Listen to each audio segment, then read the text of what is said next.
Dan di dalam riwayat yang sahih Nabi menyebutkan bahwa di antara tanda dekatnya hari kiamat di mana salam tidak lagi diberikan kecuali kepada orang yang dikenal saja. Nah, ini kebiasaan yang harus dirubah. Biasanya sebagian ikhwan atau akhwat kalau bukan sesama teman kajian nggak diberikan salam.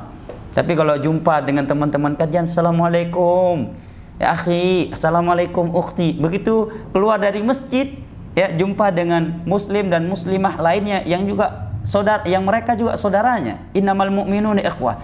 Dia dingin-dingin aja. Bahkan lebih aneh dari itu lagi adalah tatkala ada orang sebagian ada orang yang memberikan, orang yang tidak ia kenal memberikan salam kepadanya, dia terkejut dan bertanya kepada kawan yang di samping, "Siapa tuh?" Iya. "Kenapa, Bro? Agak aneh." "Kenapa aneh?" "Dia berikan salam kepada aku tadi." Iya, bukan dia yang aneh. Ente yang aneh.